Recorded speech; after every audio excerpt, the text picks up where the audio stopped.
இந்த கடந்த எலெக்ஷனில் கூட நான் வந்து பாஜகவோட கூட்டணி சேர்ந்தால் பணம் கிடைக்கும்னு சொல்லியிருந்தார். ஆனால் பணம் வாங்கிட்டு தான் வேலை பார்த்துருக்காரு. அதுக்கு முன்னாடி பணம் வாங்கி தான் வேலை பார்த்துருக்காரு. அவர் பணம் வாங்காத தரப்பே கிடையாது. குறிப்பாக நீங்கள் வந்து சீமான் நினச்சிருந்தா எந்த ஒரு விஷயத்தையும் வந்து தொடர்ச்சியாக வந்து கையில் எடுத்து ஒரு போராட்டத்தை அறிவித்து ஒரு வாரம் 10 நாள் வந்து டஃப் கொடுத்து இந்த அரசாங்கத்தை வந்து திட்டங்களை மாற்றலாம். ஆனால் அப்படி எந்த விஷயத்தையும் இன்னி வரைக்கும் பண்ணது கிடையாது. குறிப்பாக வந்து ஆற்று மணல் கொலையை வந்து தடுக்க மாட்டார். ஆனால் அங்கேயும் போகிற வகையில் பேசிட்டு போவார். இப்போ கர்நாடகா ஆந்திரா மாநிலங்கள் எதிராக மிகப்பெரிய போராட்டத்தை வந்து முன்னெடுக்க முடியும். முன்னெடுத்தால் கட்சி வளரும். ஆனால் அதுவும் அவர் தேவையில்லை. கட்சி குறிப்பிட்ட அளவுக்கு வளர்ந்துடக்கூடாது. வளர்ந்துட்டால் இங்கே உள்ளவங்க யாராவது ஆட்டையை போட்டுருவாங்க கட்சியை. ஆனால் இதே நிலைமையில் இருக்கணும். கட்சி வந்து என்றைக்கு சாகும்னு தெரியக்கூடாத அளவுக்கு வச்சுக்கணும். அப்படின்னா தான் அடுத்தவங்க வந்து கட்சி ஆட்டை போட மாட்டாங்க.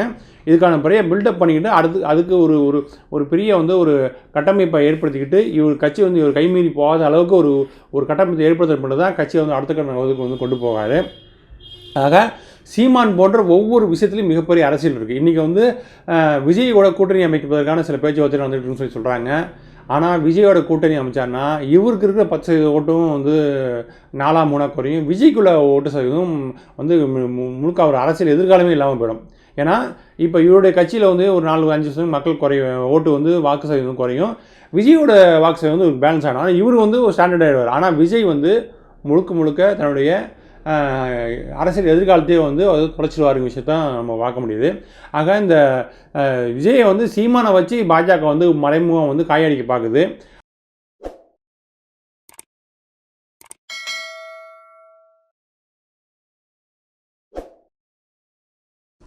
ஸ்பாட்லைட் டிவி நேயர்களுக்கு வணக்கம். நம்ம சேனலில் வந்து ஒரு ஆரோக்கியமான விஷயம் தான் போட்டுட்ருக்கோம். விழிப்புணர்வு சார்ந்த விஷயங்களும் வந்து அரசோட செயல் திட்டங்களை வந்து எந்தளவுக்கு வந்து அடுத்த கட்டத்துக்கு கொண்டு போகணும் விஷயங்களை பண்ணுறோம். அப்புறம் வந்து பொலிட்டிக்கல் சார்ந்த விஷயங்களை மக்கள் வந்து விழிப்புணர்வு அடைவதற்கான சில விஷயங்களை வந்து நம்ம தொடர்ச்சியாக போடுறோம். இதே போன்ற வீடியோக்கள் வந்து ஆரோக்கியமான ஒரு விஷயத்தை கொண்டு போகிறதுக்காக தான் நாங்கள் இந்த விஷயத்தை பண்ணிகிட்ருக்கோம். இது போல் வீடியோக்களை வந்து நீங்கள் பயனுள்ளதாக நினச்சிங்கன்னா உங்களுடைய நண்பர்களுக்கும் உங்களுடைய நட்பு வட்டாரத்திற்கும் சமூக ஊடகத்துக்கும் நீங்கள் வந்து இந்த வீடியோக்களை வந்து நீங்கள் வந்து ஷேர் பண்ணி ஆதரவு தெரிவிங்க. உங்களுடைய ஒத்துழைப்பு இல்லாமல் இந்த சேனல் வந்து அடுத்த கட்ட நகருக்கு வந்து வளராது.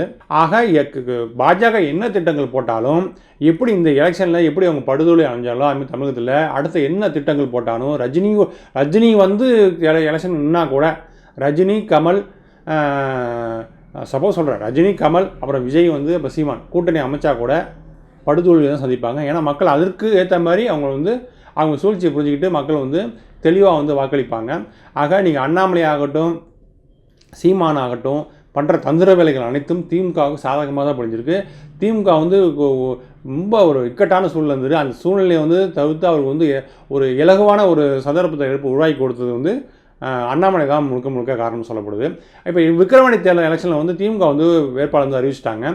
அடுத்து வந்து பாமக வந்து அடுத்த இது வந்து அறிவிப்பாங்க. அடுத்து ஏடிஎம்கே அறிவிக்கும். இப்படின்னு பார்த்தா பாமக வந்து அறிவிக்க முடியாத அளவுக்கு வந்து பாஜக வந்து குறுக்கு வந்து குழப்பம் பண்ணுறாங்க. எப்படி வந்து ஏற்கனவே பல தொகுதியில் வந்து பாமக வந்து வேட்பாளர்கள் கொடுக்காம தோல்வியடை செஞ்சாங்களோ, பாண்டிச்சேரியில் எப்படி அவங்க வந்து ஒரு 10 தொகுதிக்கு மேலே போட்டிக்கிட்டு வெல்லக்கூடிய வாய்ப்பு இருந்தது அதை கெடுத்தாங்களோ, அதே போல் இப்பயும் இந்த இடைத்தேர்தலையும் வந்து மூக்க நுழைக்கிறாங்க, அதிகாரத்தை செலுத்துகிறாங்க. ஆக பாமகங்கிற குறைஞ்சபட்சம் ஒரு 8-10% ஓட்டு வங்கி இருந்தது. அது வந்து ஒரு ஆரோக்கியமான கட்சியாக இருந்தது. எல்லாத்தையும் சிதைச்சி சின்னாமணமாக்கி பாமக குழி தோண்டி போச்சிட்டாரு. இன்னமும் அவங்க வந்து பாஜகவோட கூட்டணி அமைச்சுக்கிட்டு தமிழகத்தில் வந்து பாஜக காலன்றதுக்கு காரணமாக இருந்தாங்கன்னா வரலாறு அவங்க மன்னிக்காது. எத்தனை ஜென்மம் எடுத்தாலும் இது வந்து அவங்க வந்து ஒரு பெரிய வந்து இந்த பாவத்தை வந்து அவங்க கழுவவே முடியாதுங்கிற அந்த குடும்பத்துக்கு நம்ம வந்து கோரிக்கை வைக்கிறேன். இதை வந்து அந்த குடும்பத்துக்கு யார முடியும் சொல்லுங்கள். தமிழகத்தில் காலன்றதுக்கு பாஜக காலன்றதுக்கு எந்தெந்த விஷயங்கள் எந்தெந்த சக்திகள் காரணமாக இருக்காங்களோ அவங்க வந்து மிகப்பெரிய ஒரு தமிழகத்துக்கு துரோகம் செஞ்சாலும் பார்க்க முடியும். இப்படி தான் வந்து பல்லவர் ஆட்சி காலத்தில் வந்து எப்படி சேர சோழ பாண்டியர்கள் வந்து எப்படி மிகப்பெரிய பிராமண ஆதிக்கம் செலுத்தினாங்களோ அவங்களுடைய அந்த சித்தாந்தத்தை உள்ளே கொண்டு வந்தாங்களோ அதே மாதிரி பல்லவர் ஆட்சி காலத்தில் மறைமுகமாக இருந்து தான் பின்னாடி இருந்து தான் அவங்க ஆட்சியை வந்து இங்கே வந்து நிறுவி தங்களுக்கான பொற்காலமாக பல்லவர் ஆட்சி காலத்தை உருவாக்கிட்டாங்க. அதன் பிறகு கலப்பர ஆட்சி காலம் பிராமண ஆதிக்கத்துக்கு எதிராக இருந்தாலும் கடைசி இறுதி கட்டத்தில் அவங்க வந்து பிராமண ஆதிக்கத்துக்கு விழுந்துட்டாங்க. அதுக்கப்புறம் சேர சோழ பாண்டியர்களும் வந்து அவங்களுக்கு முக்கியத்துவம் கொடுத்தாங்க. அதுதான் விஷயம். அதே போல் தான் இன்றைக்கி முற்றுமுழுதாக துடைத்தெறியப்பட்ட பாஜக வந்து நீங்கள் வந்து ஜான் பாண்டியனும் கிருஷ்ணசாமியும் இந்த ஜாதி பின்புலத்தில் இருக்கிற இந்த பாமக போன்ற கட்சிகளை தான் ஆதரிக்குது. இவர்கள் வந்து புரிஞ்சுக்கிட்டு இந்த விஷயத்துக்கு வெளில வரணும். இனிமேல் வந்து பாஜக மிகப்பெரிய சக்தியாக இல்லை, அவங்க பெரிய அளவுக்கு இன்ஃப்ளூயன்ஸ் பண்ண முடியாது. இனிமையாச்சும் அவங்க வந்து பாஜக வந்து தவிர்க்கணும் விஷயத்தை கோரிக்கை வைக்கிறேன். இப்போ விக்ரவாணி எலெக்ஷனில் வந்து இடைத்தேர்தலில் வந்து பாமக போட்டிவிட்டால் ஒரு ஆரோக்கியமான சூழ்நிலை இருக்கும். அந்த கட்சி வந்து பலரை வந்து அரவணைச்சு போட மாதிரி சூழ்நிலை உருவாக்கும். அவங்கள வந்து பலர் சந்திப்பாங்க. அவங்க ஒரு மக்களோட இன்ட்ராக்ஷன் வந்து அதிகமாகும். ஆனால் அதை கெடுக்கிறதுக்காக பாஜக வந்து தன் தரப்புலேருந்து ஆளை நிப்பாட்டலான்னு சொல்லி சூழ்ச்சி பண்ணிகிட்டு இருக்கு. ஏன்னா அங்கே எப்படியும் வந்து ஒரு 1,00,000 ஓட்டு விழும். அந்த ஓட்டு வந்து நமக்கு வந்து நாளைக்கு வந்து பாஜக ஓட்டாக வந்து கிளைம் பண்ணிக்கலாம்னு சொல்லி அந்த சூழ்ச்சியை வந்து பண்ணுறாங்க. ஆக இங்கே பாமக அழிகிறதுக்கு முக்கிய காரணமாக பாஜக வந்து செயல்பட்டு இருக்கு. அதே போல் தான் எப்படி அதிமுக வந்து எப்படி வந்து தமிழகத்தில் வந்து 2 கூடா போட்டு உடச்சி ஜாதி வகையில் வச்சு நிலம்ப அடிப்படையில் பிரித்து வந்து அந்த கட்சியை வந்து சின்னமானம் ஆக்கிட்டாங்களோ, அதே போல் வந்து பாமக வந்து விரைவில் வந்து முடக்கி அவங்க வந்து செல்வாக்கு இல்லாத ஒரு கட்சியாக வந்து மாற்றுவாங்கிறது மாற்று கருத்தே இல்லை. இப்போ ஏடிஎம்கே வந்து பொதுவாக வந்து வட தமிழகத்துலேயும் இந்த டெல்டா பகுதியிலையும் கொஞ்சம் ஓரளவுக்கு செல்வாக்கு பகுதியாக வந்து எடப்பாடிக்கு ஆதரவு செல்வாக்குள்ள பகுதியாக இருக்குது. அதையும் வந்து உடைச்சி தரணும்னு பார்க்குறாங்க. ஆக இப்போ ஒட்டுமொத்த தமிழக அரசையும் வந்து மிகப்பெரிய அளவுக்கு சதி திட்டம் போட்டு மாற்றி வச்சுருக்காங்க. இந்த பாஜகவோட சூழ்ச்சியை வந்து நம்ம வந்து புரிஞ்சுக்கணும். எல்லா கட்சியும் அழிச்சிட்டு கடைசி கட்டத்தில் என்னென்னா மக்கள் வந்து ஒரு ஆப்ஷன் இல்லாமல் வந்து பாஜக வந்து செலக்ட் பண்ணக்கூடிய ஒரு சூழலை வந்து வந்து உருவாக்கிடும். இப்போ எப்படி வந்து நாம் தமிழர் கட்சி வந்து எப்படி வந்து ஒரு தேர்ட் பார்ட்டியாக வந்து வேறு வழியே இல்லாமல் எப்படி வந்து உருவாகி கிடக்குதோ, அதே போல் வந்து அந்த நாம் தமிழர் கட்சி சீமானை கூட அபகரிச்சுட்டு இவங்க வந்து நாளைக்கு 3வது பெரிய கட்சியாக அல்லது 2வது கட்சியாக வந்து ஒரு ஆப்ஷன்ஸ் இல்லாமல் ஓட்டு போட்டு ஒரு குறிப்பிட்ட இடத்துக்கு வரக்கூடிய ஒரு சூழ்நிலை வந்து உருவாகிறதுக்கும் ரொம்ப காலம் இல்லை. திமுக இன்னும் தன்னை வந்து ஒரு ரிஃபார்ம் பண்ணிக்கல. சாலை விஷயங்கள்லாம் வந்து இன்னும் மோசமாக தான் இருக்குது. குடிநீர் வந்து மழை பெஞ்சால் இன்னும் வந்து குடிநீர் வந்து மிகப்பெரிய அளவுக்கு டக்குன்னு வடிய மாட்டேங்குது. இதுமாதிரி அத்தியாவசிய தேவைகள் வந்து மக்கள்கிட்ட போல எங்கேயும் காவல்துறை அரசு அலுவலகம் எங்கேயுமே வந்து மக்களுடைய சேவை வந்து ஒழுங்காக செய்யப்படல. லஞ்சம் வந்து அதிகமாகிட்டுருக்கு. ஆர்டிஓ ஆஃபீஸ்லேருந்து எல்லா துறைகளையும் ஆர்டிஓ எல்லா இடத்துலையும் வந்து வட்ட வழங்கல் அலுவலகம் எல்லா இடத்துலையும் ஊழல் ரொம்ப மலிஞ்சு போயிருக்கு. அப்புறம் வந்து இன்னும் நெல் கொள்முதலில் மிகப்பெரிய அளவுக்கு பிரச்சனையாக வந்து போயிட்டுருக்கு. ஆக இப்படியான விஷயங்கள்லாம் வந்து நம்ம வந்து தமிழக அரசு வந்து மக்கள் குறைகளை வந்து தீர்க்கலைன்னா அடுத்து வந்து இவங்களே வந்து பாஜக வந்து வளர்கிறதுக்கு ஒரு காரணமாக அமைஞ்சிருவாங்கன்னு ஒரு அச்சம் ஒன்று நமக்கு இருக்குது. இப்போ நாம் தமிழர் கட்சி வந்து வளர்ந்துருக்கு, அவங்க பாலிசி உணவு அவங்க வளர்ந்துருக்குன்னு அவங்க வந்து சொல்லிக்கிறாங்க. ஏன்னா இப்போ வந்து நாம் தமிழர் கட்சி வளர்ச்சி எப்படி இருக்குன்னா, அவர் வந்து மக்களுக்கு இப்போ வந்து துரோகம் பண்ணியிருக்காரு. என்ன துரோகம் பண்ணியிருக்காருன்னா, இப்போ வந்து பாஜக வந்து ஆதரவு தெரிவித்து மறைமுகமாக வந்து அங்கே கட்சியில் உள்ள பிரபுகள்லாம் வந்து வாழ்த்துக்கள் பேசியும் அவங்க வந்து கருத்து சுதந்திரம் பேசியும் வந்து பல வந்து காவந்து பண்ணி மக்கள்கிட்ட வந்து அவங்க வந்து திமுக வந்து எதிர்த்து அவங்க ஏடிஎம்கே அதாவது பாஜக யார் தப்பு பண்ணாலும் அவங்க பண்ணுறது சரி, திமுக தான் பழி வாங்கின மாரி இப்போ பிரச்சாரம் பண்ணிகிட்டு இருந்தார். அப்புறம் வந்து அவங்களுடைய வந்து அந்த கோவில் கட்டுற விஷயங்களை வந்து ஆதரித்தார். அப்புறம் வந்து முஸ்லீம்க்கு எதிராக வெறுப்புணர்வு பிரச்சனை பேசினார், கிறிஸ்தவர்களுக்கு எதிராக வெறுப்புணர்வு பிரச்சனை பேசினார். ஆக இந்த வெறுப்புணர்வு பிரச்சாரம் சாதாரண விஷயங்கள், இதுதான் மிகப்பெரிய ஒரு டூலு. இது வந்து இந்த புரித்தாலும் சூழ்ச்சி, இந்த வெறுப்புணர்வு உண்டாக்குறது, இந்த விஷயங்கள் தான் இங்கே இருக்கிற பிராமணியம் வளர்வதற்கும் அவங்க ஆதிக்கம் செலுத்துவதற்கும் இந்த 2000 ஆண்டு காலத்துக்காக அவங்க பயன்படுத்திய யுக்தியே தான் வெறுப்புணர்வு பிரச்சாரம். அதன் மூலயமா வந்து மக்களை வந்து பிரித்தாள்றது. இந்த விஷயங்கள் தான் அவங்களுடைய ஆயுதமாக இத்தனை வருஷமாக ஒரு 2000-3000 வருஷம் பயன்படுத்தப்பட்டிருக்கு. அந்த வேலையை அன்றைக்கி சீமானை வச்சு பண்ணிகிட்டு இருக்காங்க. அப்புறம் இது போல் சீமான் போல் பல வந்து துக்குடா பாரிகள் நிறைய பேர் இருக்காங்க. ஆக இந்த ஒட்டுமொத்த விஷயங்களும் பார்க்கும்போது இங்கே முழுக்க என்னென்னா எல்லாருமே வந்து பாஜகவுக்கு ஆதரவாக வேலை பார்த்துட்டு இருக்காங்க. ஆனால் திமுகவில் குறிப்பிட்ட சில ஆட்கள் கூட குடும்ப உறுப்பினர்களை பாஜக ஆதரவாக வேலை பார்த்துருக்காங்க. ஆனால் அதையெல்லாம் தாண்டி மக்கள் இன்றைக்கி விழிப்புணர்வு இருக்காங்க, பாஜகவோட சதிகளை புரிஞ்சுக்கிறாங்க. இங்கே இருக்கிற பல்வேறு அமைப்புகளை வந்து அதை வந்து மக்கள்கிட்ட கொண்டு போய் சேர்க்குறாங்க விஷயத்தை தான் நம்ம வந்து பார்க்க முடியாது இருக்குது. ஆக இங்கே ஒரு நல்ல ஒரு சூழல் வந்து ஒரு அரசியல் வந்து முற்போக்கான சூழல் வந்து இங்கே நிலைவிட்டிருக்கு. இப்போ நாம் தமிழர் சீமான் நினச்சாங்கன்னா திக்குமுக்காடா பண்ண வைக்க முடியும், மக்கள் நலம் சார்ந்த விஷயங்களை வந்து கவனம் செலுத்த முடியும். ஏன்னா இப்போ வந்து ஆற்று மணல் கணக்கு இல்லாத அளவுக்கு கடத்துகிறாங்க, முறைகேடாக எடுக்கிறாங்க, அளவுக்கு அதிகமாக எடுக்கிறாங்க. அந்த பணமும் வந்து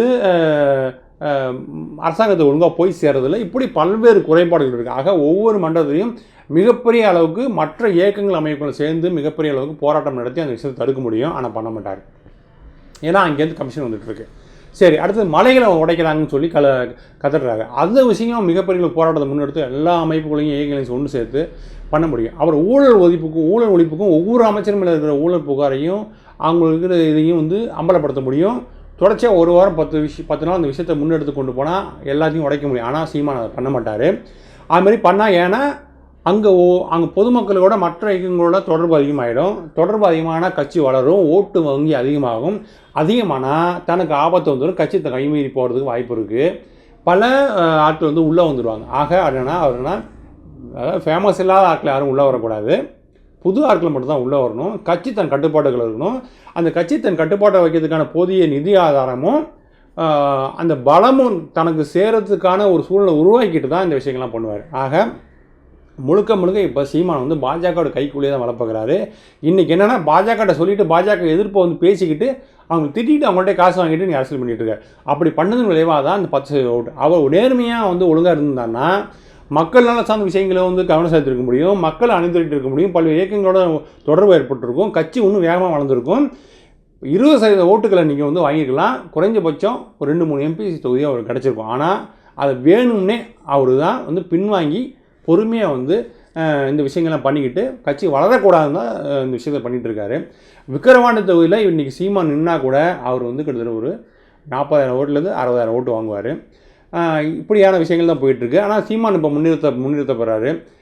பாமக வந்து நிற்கிறது ஆரோக்கியமான விஷயமா இருக்கும். ஆனால் வந்து பாஜக விஷயம் அவங்களை விட்டுறாரு.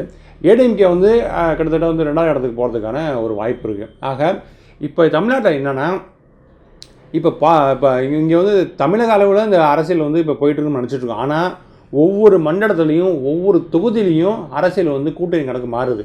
என்ன தான் பாஜக எதிர்க்கட்சியாக இருந்தாலும், என்ன தான் ஏடிஎம்கே எதிர்க்கட்சியாக இருந்தாலும், ஒவ்வொரு தொகுதியிலையும் பல கூட்டணிகள் மாறுது. பொதுவாக வெளியில் வந்து கூட்டணி நம்ம சொல்கிறோம், ஆனால் ஒவ்வொரு தொகுதியிலையும் ஏற்ற மாதிரி கூட்டணிகள் மாறிக்கிட்டு இருக்குது. இதை மக்கள் வந்து புரிஞ்சுக்கிட்டு மக்கள்கிட்ட இந்த விஷயத்தை கொண்டு போய் அந்த விஷயத்தையும் உடைக்கணும். இப்போ விக்கிரவாண்டி தொகுதி வந்து திமுக கொஞ்சம் டஃப்பான விஷயமா இருந்தால் கூட ஆளுங்கட்சிகள் வசதி ஜெயிக்கிறது வாய்ப்பு இருக்குது. ஆனால் 2வது இடம் யார் பிடிக்கிறாங்களோ அந்த விஷயங்களிலிருந்து நம்ம மிகப்பெரிய அரசியலை வந்து கற்றுக்கொள்ள வேண்டும். அந்த அரசியல் பகுதிகளுக்கு நம்ம வந்து உள்வாங்கி அந்த விஷயத்தை வந்து மக்கள்கிட்ட வந்து எடுத்து போடணும். மக்கள் வந்து விழிப்புணர்வு இருக்காங்க, இருந்தாலும் அவர்கள் வந்து தொடர்ச்சியாக அவருடைய பாஜகவோட திட்டங்களையும் சதி திட்டங்களையும் அவருடைய ஆட்சி முறை போக்கையும் வந்து மக்கள்கிட்ட கொண்டு போயிட்டு இருக்கணும். பாஜக வந்து ஆட்சி வந்து தொடராதுன்னு நினைக்கிறோம். ஆனால் அப்போல்லாம் கிடையாது. அவர் விலை கொடுத்து கட்சியை கலைச்சி கூட அவர் பாஜக இணைச்சிக்கிறதுக்கான நிறைய வாய்ப்புகள் இருக்குது. பாஜக ஒரு மோசமான ஒரு கட்சி. இது வந்து நமக்கு வந்து அந்த பாஜக எண்டு கார்டுன்னு நினைக்கிறோம். பாஜக சரிக்கிருக்கு. அடுத்த எலெக்ஷனில் அது மீண்டும் வந்து மிகப்பெரிய அளவுக்கு உருவாகிறது வாய்ப்பு இருக்குது.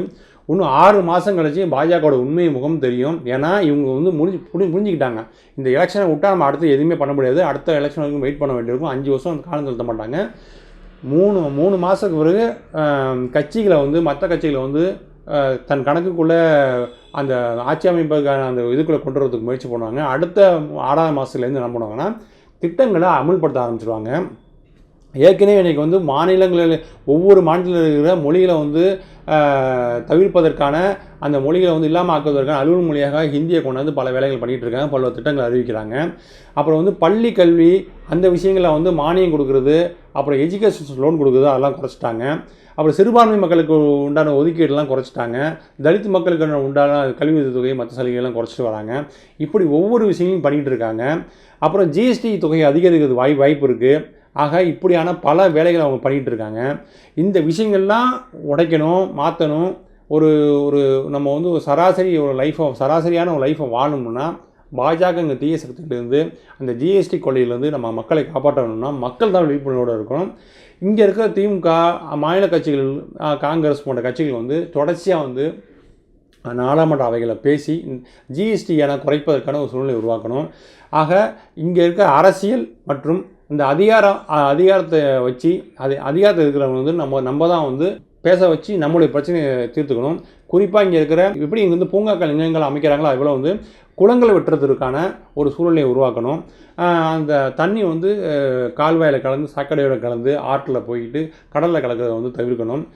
அங்கங்கே வந்து சின்ன கிணறுகள் அப்புறம் வந்து குளங்களை வந்து புனரமைக்கணும். அப்புறம் வந்து இங்கே இருக்க கால்வாயில் தண்ணி கலந்து வீணாக போகாமல் இருக்கிறதுக்கு ஒரு சூழ்நிலையை உருவாக்கணும். ஆறுகளை வந்து சுத்தப்படுத்தணும். இன்றைக்கி வந்து கூவம் ஆறு, அப்புறம் அடையார் ஆறு, பக்கிங்கம் கால்வாய் வந்து இறந்து போன நதிகளாக அறிவிக்கப்பட்டிருக்கு. அந்த ஆறுகளை புனைவதற்கான சூழ்நிலையை வந்து உருவாக்கணும். அப்புறம் வந்து இபியில் தொடர்ச்சியாக வந்து ஊழல் முறைகேடு நடக்குது. நெசவாளருக்கு வந்து மிகப்பெரிய தொழிலை விட்டு வெளில போகிறாங்க, விவசாயம் தொழிலை விட்டு வெளில போகிறாங்க. அந்த விவசாயம் நெசவு தொழிலை கலந்து பண்ணுறதுக்காக ஸ்பெஷல் ஸ்கீம் உருவாக்கணும். ஒன்றும் இல்லை, அந்த நெல் கொள்முதல்களில் ஒழுங்காக வந்து முறைகேடு இல்லாமல் ஊழல் இல்லாமல் பண்ணால் போதும். அதுமாதிரி நெசவாளர்களுக்கு துணிகளை வந்து விற்பனை பண்ணுறதுக்கான ஒரு சூழலை உருவாக்குறது. அந்த நூலில் வந்து விற்பனை செய்வதற்கு மிகப்பெரிய ஊழல் நடக்குது. அந்த ஊழல் தடுத்தாலே போதும். இதே ஒரு விஷயங்களை வந்து அரசு வந்து கவனம் செலுத்தணும். சாலைகள் ஒழுங்காக போடணும். அந்த குடிநீர் தட்டுப்பாடு வராமல் பார்க்கணும். அந்த மின்சாரம் வந்து பல இடங்களில் இன்னும் வந்து அடிக்கடி ஆஃப் ஆகிட்டு இருக்குது. அப்புறம் வந்து மின்சாரம் வந்து பல குளறுபடி நடக்குது, ஊழல் நடக்குது, முறைகேடு நடக்குது. அதான் தடுக்கணும். திமுக இந்த விஷயங்கள்லாம் மக்களோட ரொம்ப நெருக்கமாக இருக்கிற இதுவரை அந்த விலைவாசி உயர்வை கட்டுப்படுத்துறது, இந்த விஷயம்லாம் வந்து சீர்படுத்தினாலே போதும். இன்றைக்கி முழுக்க தனியார் பள்ளிகளும் மருத்துவமனைகளும் தனியார் மருத்துவமனையில் மிகப்பெரிய கொள்ளையில் ஈடுபட்டிருக்காங்க. அந்த கொள்ளையில் கண்காணித்து தடுக்கணும். இன்றைக்கி இருக்கிற பல வந்து அந்த பத்திரிகையாளர் முதற்கொண்டு ஏழை எளிய மக்களுக்கு வந்து அந்த வந்து காப்பீடு நம்பியிருக்காங்க. ஆனால் காப்பீடு வந்து எந்த ஒரு தனியார் ஹாஸ்பிட்டலையும் வந்து அதை வந்து ஏற்றுக்க மாட்டேங்கிறாங்க, நிராகரிக்கிறாங்க. இதனால் வந்து பல உயிர் பலிகள் வந்து நடக்குது. இதே விஷயங்களை வந்து களையணும் அரசு. இதே போல் விஷயங்கள் களைஞ்சோம்னா மக்களோட நெருக்கமாக இருக்க முடியும். மக்கள் கொடுக்குற வந்து இந்த புகார்களை வந்து உடனே நடவடிக்கை எடுக்கணும். அரசியல் இருக்கிற ஊழல் முறைகளை வந்து தடுக்கணும். இப்படி பண்ணோம்னா எந்த சக்திக்கு எதிராக வந்து ஐடி இவங்க போட்டோ எந்த விஷயமும் வேலை செய்வதோ மக்கள் வந்து தன்னிச்சையாக வந்து இயல்பாக வந்து திமுகவுக்கு வாக்களிப்பாங்க, திமுக ஆதரவு செலுத்துவாங்க. இந்த பூகோள ரீதியாக 2000 ஆண்டு காலமாக தமிழக மண்ணில் வந்து எந்த ஒரு ஆதிக்க சக்தியும் வந்து பெரிய அளவுக்கு செல்வாக்கு செலுத்த முடியல. அதே போல் ஒரு நிலைமை வந்து நீடிக்கணும் அப்படின்னா திமுக தான் மனதளவில் பெருந்தன்மையோடு நடந்துக்கிட்டு இங்கே இருக்கிற மக்கள் சின்ன பிரச்சனையை தீர்த்து வைக்கணும் விஷயத்தை கோரிக்கையாக வைக்கிறேன். அனைவருக்கும் வணக்கம்.